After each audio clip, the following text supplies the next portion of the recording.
health is a lot like a taco. On the outside, it might look put together, but inside, there are a lot of layers. Some days it's messy, some days it's spicy, some days it barely stays together, and that's okay. Here on Let's Talk About It, we talk about all the layers, the good, the hard, and everything in between, because healing doesn't have to be perfect to be real. So grab a taco, take a breath, and let's talk about it. Hello, everyone. Welcome back to Let's Talk About It. If you're new here, I'm Christina. I'm a therapist, a mom, and a little bit of a coffee lover, really just a caffeine lover in general. But I'm also someone who is very much still figuring out the whole balance in real life thing because I'm human, right? I think that's something we all struggle with. So just a reminder, this podcast is all about real conversations about mental health. It's not meant to be perfect or polished or any of those things. It's meant to be real, honest, relatable, and hopefully make some people feel a little less alone and maybe make someone go, you know what, me too. Like I can relate to that. I feel the same way. It's also meant as education and resources because I do realize not everyone has access to therapy and not everyone has access to tools to help them. But it's also important to know that this doesn't replace therapy. And if you're going to be working on some deeper level stuff, it's important to consult with a therapist or a professional if you can.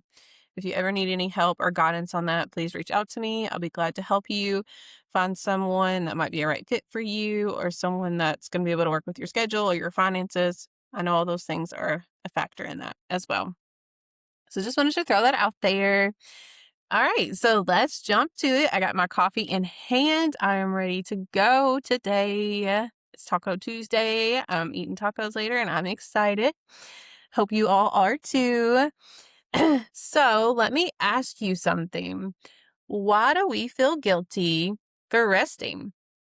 It's like you finally sit down, maybe the house is quiet for like 2 seconds, and instead of enjoying it, your brain is like, you should be doing something, or you're just lazy, or you're really behind on this one thing. You should probably go ahead and get up and do it. And suddenly the rest just doesn't even feel like rest anymore. It just feels like your brain replaying all these negative thoughts in your head. And suddenly it becomes kind of miserable, actually, right? So why does this happen? Why do you feel guilty for resting? A lot of this guilt, it doesn't just come out of nowhere. For a lot of us, it's a learned thing. So maybe growing up, rest wasn't really modeled for you. Or maybe rest was seen as being lazy. So like, for example, maybe you lived with both your parents growing up and maybe, your dad worked, your mom was a stay-at-home mom, just an example. And anytime he's seen her like sitting on the couch or watching a TV show or doing something, he was like, well, the dishes are still in the sink. You're just lazy. You need to get up and get it done. Maybe that's what you've seen growing up. Or maybe the opposite even, like maybe both your parents worked a lot and they weren't around a lot. And you learn to measure your worth in being productive all the time. I don't know. Sometimes that can happen.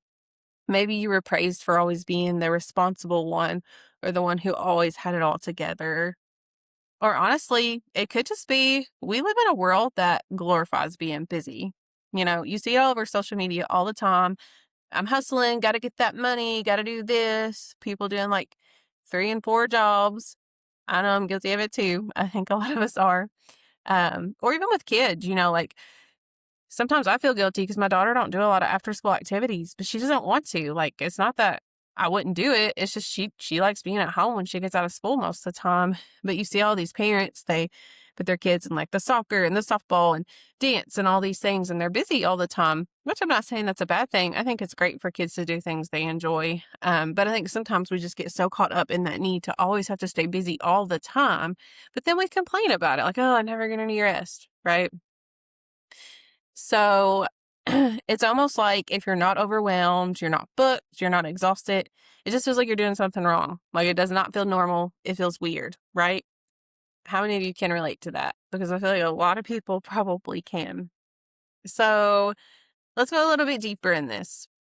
A lot of times, I love talking about my trauma because I'm a trauma therapist. This goes back to trauma and your nervous system.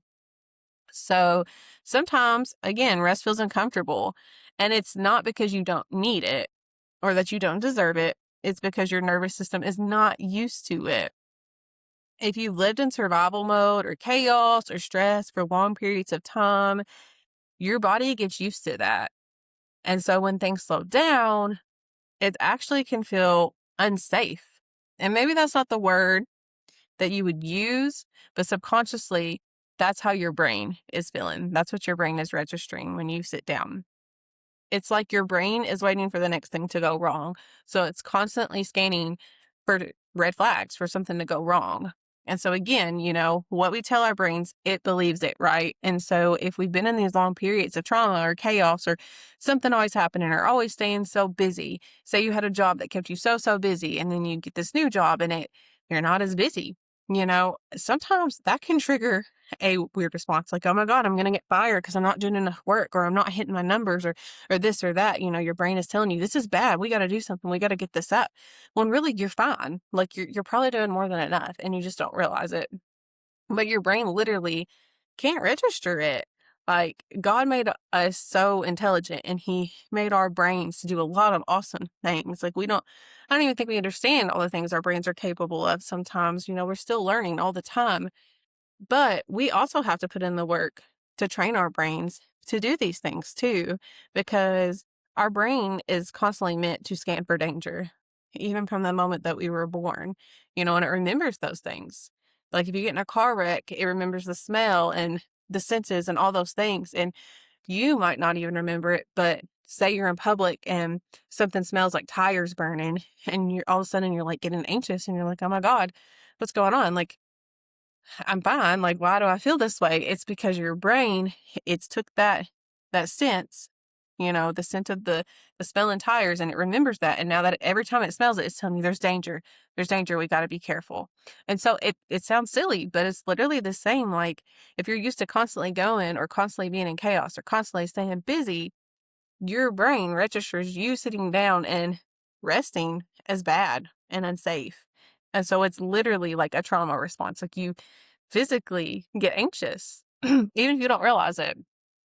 And so that's when, instead of relaxing, you try to sit down, but here comes the overthinking, or you get up and you start cleaning because you're like, oh, I can't do this. I got to get something done. Or there goes the doom scrolling, on social media or whatever, or just doing anything to constantly constantly stay on alert, right? And you're not even realizing it. Our brains are so smart. It just does these things. And it's not to hurt us. It's actually to protect us. But unfortunately, we have to rewire it because it is doing us harm because we're never giving our bodies the rest that it needs. Right? Now, I do want to say this because I like to keep it real with y'all. There is a difference between rest and avoidance. So avoidance is like, I'm just going to ignore everything and numb out. That happens sometimes too. And that's not a good thing either. Obviously, we don't want to ignore our responsibilities or our feelings. We have to recognize those, right?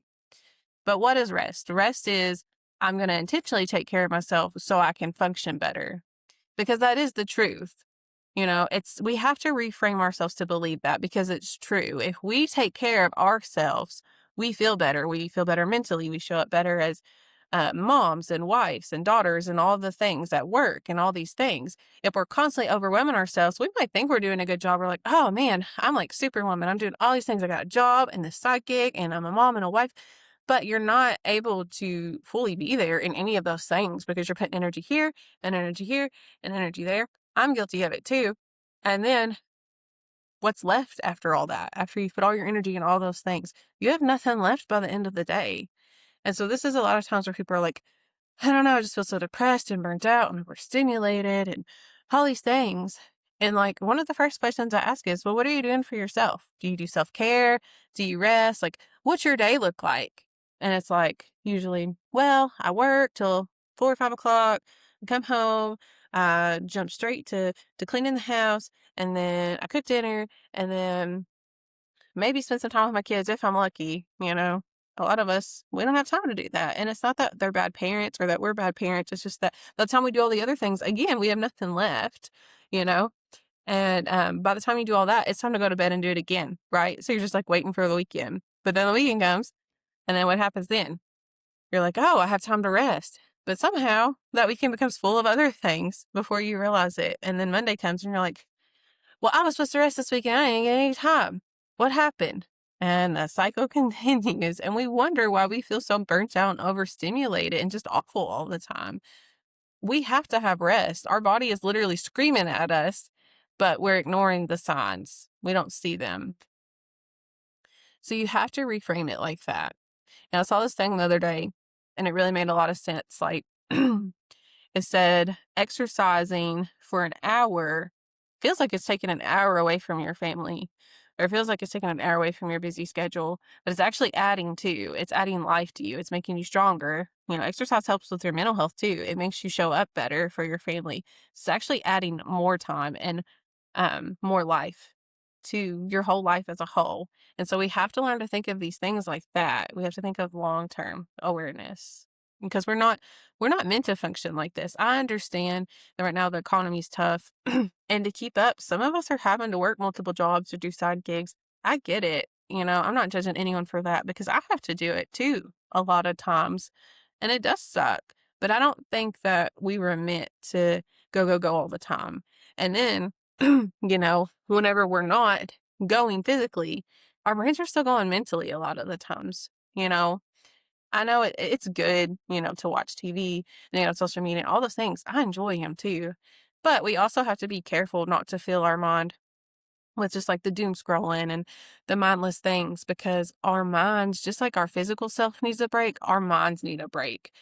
And that's why I always recommend like the mindfulness and the meditation, even if it's 3 or 5 minutes, because you need that period of time where your brain is just not thinking of your to-do list or thinking of all the things that you have to do all the time. We need that mental break. We need, again, just like we need physical breaks. A lot of times it's happened to me and I've seen it happen with clients and just people, in general. We go, go, go so much physically and mentally that one day we'll just like crash, or we get really sick or we have some health issue come up. And that's your body's way of telling you, hey, you've been ignoring me. You've been ignoring the signs. You've just been going, even though I've been telling you to slow down. And now your body's forcing you to slow down because that's what happens. Because even your mental health does start to take a toll on your physical health over time if you're not careful. That is true. They correlate a lot more than people realize. So it's hard. I got off subject there. I'm bad about that. And my ADHD is on full force this morning, and the caffeine just adds fuel to the fire, I tell you. So, um, so back to the avoidance and the rest thing. You have to intentionally take care of yourself so you can function better. Try to tell yourself that. Word it in a way that makes sense to you, but try to reframe that thought process if you can. And sometimes it's hard to tell the difference on what you're doing. Sometimes we're going to avoid things because we just have nothing left. And that's okay, as long as we're not doing it all the time. The goal is not perfection, it's just awareness of what's happening so you can try to do better, right? So let's look at some real life examples of what this could look like. So, for example, sitting down but mentally running through your to-do list the whole time. Who's guilty of that? Because I know I am. I have a to-do list on my phone because I have to, or else I forget things. And I go, go, go all day. And then finally, when I lay down or I sit down, I'm like going through my to-do list, like, oh man, I didn't get this done and all these things, and you beat yourself up about it. That's not resting because you're not giving yourself a break.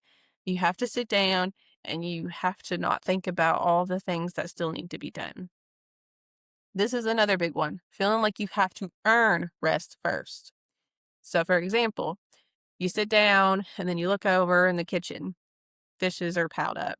And then you look over to the left, your hamper's full of laundry that needs to be folded. And you're like, I can't believe I'm sitting down when I have all this laundry and all these dishes to do. I don't even deserve to rest, right? And that's not true. First off, I want to say this as a therapist, and, I'm sure people in other jobs can relate. Something that I feel like I compare to laundry and dishes is my notes. They're never done. You get them caught up, and then you have to do it again. So like you get your dishes or your laundry cut up, and if your daughter's like mine, as soon as I put the laundry in the washer or whatever, and I'm like, oh, I'm done, I can breathe. She's done changed like 3 times, and then I was like halfway full again. So it's still gonna be there. It's okay to sit down for a minute. It's still gonna be there tomorrow. It will get done. It's okay. You have to be really careful with this too. And I might get off subject a little bit. I apologize ahead of time if I do. It's probably for another podcast, but you have to be very careful measuring your worth in external things versus internal things. External things are things like, you know, not having the dishes done, not having a clean house, materialistic things, what people think of you or how people might feel if you say something, if you say no. Internal things are how you feel about yourself. Are you well rested? Are you burnt out? Are you happy with who you are? Those are internal things. That's what we should be basing our worth off. But unfortunately, most of us base our worth off the external things. And that's the way our society works right now. I gotta get a drink. Sorry. So what happens is when we do that, if the dishes aren't done or the house isn't clean, we're like, oh, well, I can't even clean the house. I'm a horrible mother and wife. I don't even have a clean house. Or you base your worth in your work. Well, I didn't even get all my work done. I'm behind on this. I don't even know why my work keeps me there. I just don't even deserve to have this job. I'm just horrible. I got to do better. And you're beating yourself up constantly because you're basing your worth in the wrong things. Have you ever stopped to think about, well, how do I feel? No, I didn't get all my work done, but I'm really tired and I really gave my all today. I'll get it done tomorrow. It's okay. When we base our worth in the external things, that's what leads to this vicious cycle. You feel bad about it. You do it again the next day. It keeps happening because the reality is when we base our worth in external things, we're never truly satisfied because there's always more. Even with materialistic things, our house, our job, there's always more that can be done. You can always do better, right? So you're never reaching a finish line. So that's not a good measure of your worth. So whenever you rest, tell yourself you're allowed to rest. Doesn't matter if everything's been done. It's okay. Everybody deserves rest. It doesn't matter your age, your gender, any of those things. Every single person deserves it. My kid, she goes to school all day. I think they only get like 15 minutes of recess at school. She comes home exhausted. And I hate that recess thing. I think kids should get a lot more recess than that. That's a whole other topic too. But I mean, I would feel that way too if had to sit all day and then don't get any physical activity and then I come home, you know, I need some rest after that. I need to decompress my brain for a little bit. And so it's important to recognize that too. We deserve rest, and so does other people in our household as well. I know sometimes we can get bent out of shape and feel like our partners aren't doing enough or things like that. But we don't know what kind of day they had. So we got to extend some grace, just as they should extend some grace to us and ourselves. We should extend grace to ourselves, right? So another example, overbooking yourself so you don't have to slow down. Do you ever find yourself purposely doing this or see people that do this? I do it. I'm proud of myself because I bought a planner for the first time. I use it, still do it. I look at it, I'm like, oh, Saturday I got this and this and this. Well, surely I can do all three. And then what happens? At the end of the day, I'm running around like a chicken with my head cut off. I'm ill, I'm exhausted, overstimulated, I'm done. But I continue to do it. Why? Why do we do that? It's okay. This is another subject too, but it's okay to say no to things. It's okay if you can't show up to everything. It doesn't mean you're a bad person or that you're lazy. This is another big one. Finally getting a break and you don't even know what to do with it when you get it, right? How many people's been guilty of that? Like, for example, I don't get much time to myself at all. When I'm home by myself, my husband's at work, my daughter's at school, I'm working most of the time. So I don't really get time to myself. Then when I'm done working, they're home. So whenever I get time to myself, it does feel weird sometimes. I don't know what to do. I beg for it, but then when I get it, I don't want it, right? But why is that? Because we need that. We should enjoy those moments. It's not bad. You shouldn't feel guilty if you're away from your family for 2 hours. Everybody needs that, right? So whenever they're gone and you're sitting there just staring at the walls, like, well, I don't know what to do, you know? Do something you enjoy or just do nothing. That's okay. You don't have to, oh, I gotta hurry up and clean the house before they get home, or so they're gonna think I didn't do nothing. Or I gotta go do this, or, you know, I need to get caught up on some work. You don't have to do those things. I mean, obviously with work, we want to meet deadlines. We don't want you to get in trouble, all those things. But most of the time, we're probably, again, doing better than we think. And it's okay if we take a couple of hours to just do nothing, just to breathe. So if that's you, this is just a reminder, you're not broken. It's actually really common. I think everyone struggles with it to some extent, just some struggle with it more than others. And it can become a really big problem if we don't deal with it and if we don't recognize it. So it's really important that we talk about these things and bring awareness to them. So let's talk about some things that might actually help with this. So again, stop making rest something you have to earn. Remember, you are allowed to rest because you are human, not because you finished everything. It doesn't matter.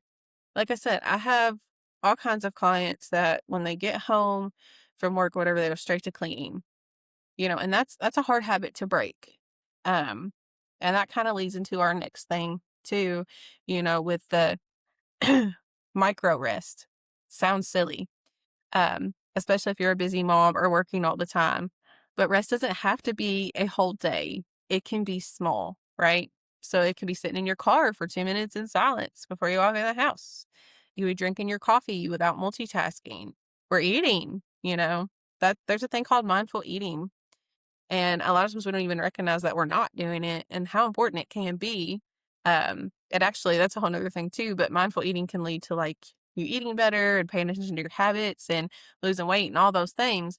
But we're so used to this go, go, go, we don't even think about that. So sometimes just drinking your coffee without getting on your computer or your phone or eating, um, just sitting in silence and recognizing the way your coffee tastes or the way your food tastes or all the little things that we often are in such a hurry we don't even recognize, right?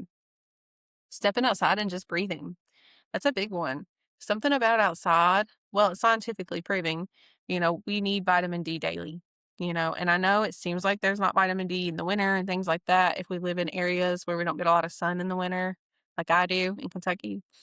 But the sun is still there, even if it doesn't seem like it. So it's proven that if you get sunlight for 10 to 15 minutes a day, it can make a huge impact on your mood and can reset your nervous system. So sometimes when I get overwhelmed, I'll go outside and just sit on the porch for 10 or 15 minutes and I just feel like a whole new person. If you can't do that, if you're not in an area or if you don't have time or any of those things, of course, I want you to take rest. That's what this is about, right? But there is another option. There's the light therapy lamps. I have one myself, and it mimics the sunlight. And maybe if it's not a sunny day outside, you can take it out there too. But um, you turn it on for 10 or 15 minutes, and it gives you kind of that same boost that the sun would give you. So it can be really helpful, especially for those that struggle with seasonal depression and things like that as well. But again, even without the sunlight, just sitting outside in nature, it just kind of refreshes you, resets that nervous system. Um, there is on YouTube, you can Google, I always say start small if you're not used to them. I had to. Meditations, mindfulness, things like that are so important. Physical rest is important, but giving our brains that mental reset is sometimes really important too. And a lot of times when we're physically resting, again, we're not mentally resting. We're still doing something, looking at our to-do list, scrolling, watching something, which is fine. I'm not saying that's a bad thing. But our brains, again, they're not meant to go, go, go all the time. They need that reset. And so getting on YouTube, it'll guide you through it. They have like 3, 5, 10, whatever you want meditations. And you can even put in like for anxiety, for overwhelm, whatever it is you're struggling with. And just let yourself do those. It takes practice when you're not used to them, but it helps your brain to just not think about nothing for that little bit of time. And it can be really, really helpful and really resetting whenever you're starting to feel that overwhelm feeling or feeling anxious when you start to try to rest. It can help to kind of calm you a little bit. Another thing that you can do is talk back to the guilt. And can't we talk back to our brains when they're saying things, right? So yeah, talk back to the guilt. We talk back to our partners and get sassy with them sometimes. So let's talk back to ourselves. When your brain says you should be doing more, try, no, actually I shouldn't. Rest is productive too. I'm going to sit here. I'm not listening to you today. And you don't have to say it like that. But, whatever your personality style is, you could even say it out loud if you're by yourself or if not. I mean, maybe your husband's like, what's going on? Or whatever, now I got to plug my laptop up. Oh my gosh. I don't think it's meant to be. You can even say it out loud if you have to, you know? Um, so ask yourself another thing. Ask yourself, what do I actually need right now? What should versus, what should you be doing versus what you need? So maybe there is dishes in the sink, but what do you actually need? Do you need to go to those dishes, or did you have a really tough day at work and you really just need to come home and rest a little bit? You know, maybe that's what you need. Maybe you need to come home and sit. And sometimes with this, back to the micro dosing with the rest. It's kind of like an addict. It's crazy comparison maybe to some people, but just like with an alcoholic, if they went from drinking a 12 pack of beer a day, they're not going to just cut down to none. One, that's really dangerous. Um, you can't do that. It can actually cause physical withdrawal symptoms that could literally kill them, make them very sick. And chances are, if you go from 12 to none, you're going to go right back to it within a couple days. That's just how our brains work. Your brain is dependent on it. At that point, you have to slowly wean it off. So it's the same with this. If you're used to going all the time, rest is going to feel weird. It's going to feel uncomfortable. You're not going to like it. It's going to take some work. So you can't go from going to saying, I'm just going to have a whole day of rest. How many people have done that? And you've ended up scheduling your whole day before you know it. Because I know I have. And I'm like, where did the time go? Dang. So um, keep that in mind. Maybe start small. If I know there's some things that we have to do. We have responsibilities. But if there's things you can negotiate, maybe you get off at 5 and you start cooking dinner at 6. You have that little hour in between that usually you're cleaning or whatever. Maybe set a timer if you have to, or an alarm. I have some people that have to do this, but tell yourself, when I come home, I'm going to take 30 minutes and I'm going to sit here and rest or do something for myself or whatever it is I have to do. Um, and then I'll get up and I'll do the dishes and start cleaning or start eating dinner or whatever it is that you have to do. Or if you know, usually do, say you work out like 7 days a week, if that's becoming overwhelming with all your other responsibilities, it's okay to cut down to 5 days a week for a little bit. Whatever it is you have to do. And then sometimes, it's the opposite. You have to microdose down, you have to microdose up. So, for example, maybe you say, well, I'm going to meditate 3 times a week. Maybe start with 1, do it for a couple weeks once you get used to it, and then add the 2, things like that. Slowly add new habits because you're more likely to stick to them and create those healthy, stable habits than if you try to do the all or nothing. That usually tends to not work, and it just leads to more failure because you can't do it. And then it's a whole nother cycle. It's just not a good thing. So always start small with that. Don't try to overwhelm yourself. And remember, when your brain starts telling you, try to remember, now that we've talked about this, if you didn't know it before, whenever you start to feel weird or uncomfortable because you're resting, try to remember that's your brain's way of saying, we need to get up because this isn't safe. I don't feel safe here. Try to tell your brain, hey, I'm safe here. There's no danger. Like, I'm in a safe neighborhood. My relationship's fine. There's no one around me that's going to hurt me. It's okay to sit. Like, I'm not in danger. This is okay. You have to constantly tell your brain those things because, again, what our brain hears, it believes. So let's do a quick reality check.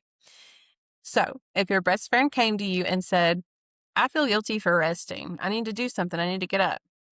What would you say? You wouldn't be like, yeah, you probably should do more. Actually, you're not doing enough. You need to get up. You need to do this. Look at those dishes over there. God, this house looks awful. You're not going to say that, right? At least most of you wouldn't. Some of you might. I don't know. Hopefully not.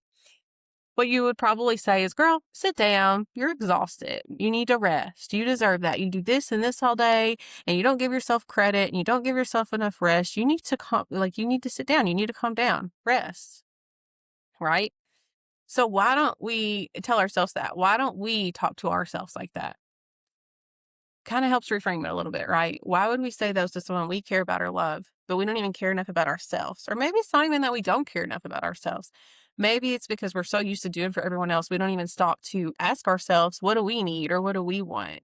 And we get so caught up in it. And that's, again, what leads to those feelings of exhaustion and burnout. and the anxiety and the depression and all those things. A lot of times that's what's happening. We're not allowing our brains to rest. We're not telling our brains it's okay. But on the flip side of that, this is something I think that would be good to reflect on as we end this. Is there something telling you? Sometimes there is something, even if you don't recognize it, maybe subconsciously, maybe there's something there telling you that you're not worthy of rest, or you don't deserve it, or you're constantly having to prove your worth. You're constantly having to get achievements to prove to someone that you're enough. Is that something that you're struggling with? Is there some kind of underlying negative belief there? And that can go really deep and touch a lot of things. So I want you to be careful when you're doing that, especially if you're not working with a qualified professional. Um, but it is something to reflect on, because I think that a lot of times we do feel that, even if we don't say it out loud or recognize it, that we don't deserve rest. We think other people do, but something's wrong with us, so we don't, or someone's made us believe that about ourselves, right? So reflect on that. I like to give my clients journaling prompts and all these things sometimes to work on in between sessions or for us to reflect on. And so that's something that we kind of do a lot together. And so, write it down, think about it, put it in your phone, whatever it is you have to do. So, as a closing reflection, as we think about that and we end, rest is not laziness and it's not weakness. It's not something you have to prove you deserve. Everybody deserves rest, right? And sometimes healing is just learning how to sit without feeling like you're doing something wrong, right? It's programming our brains that it's okay to sit still. And that's the hard part. And it takes time. So give yourself some grace as you work through those things. So if this episode hit for you, I would love for you to share it, send it to a friend, or even just take a second, again, to reflect on where you might be needing more rest in your life. That's something else that maybe you could write down if you're the journaling or writing type. Where are some areas that you need more rest? And if you're the type of planner person or the scheduling person or the person that's not good with accountability, you could get an accountability partner. You could schedule it in. Sometimes we have to. It sounds silly, but again, if you have that time from 5 to 6 from work and you have that 30 minutes, write it down. Monday, Wednesday, and Friday, I'm taking 30 minutes to myself. Write it in your planner and make it non-negotiable unless you absolutely have to. Like, I understand things come up, emergencies, kids' schools events, things like that. But if it's something that you can say no to or something you can do on another day, say, I'm sorry, I actually already have plans. They don't even have to know what your plans are. It's fine. But make that a priority. Make it important.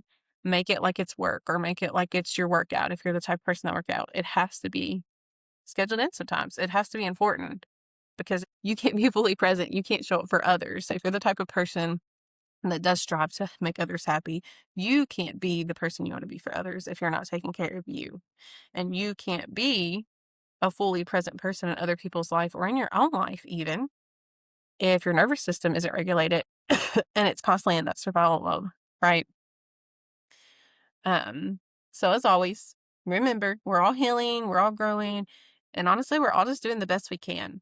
I think it's easy to look at others and think they're doing better than us, or that we're failing, or that we just can't get this thing called life together. But the reality is, I think most people are probably dealing with a lot of similar things, and they just don't say it out loud, and they just don't talk about it. So keep that in mind as you reflect on these things. And as always, I will see you next time on Let's Talk About It. My hope from today's episode is that something resonated with you. Just remember, some days the taco holds together, some days it falls apart, and that's okay too. Until next time, let's talk about it.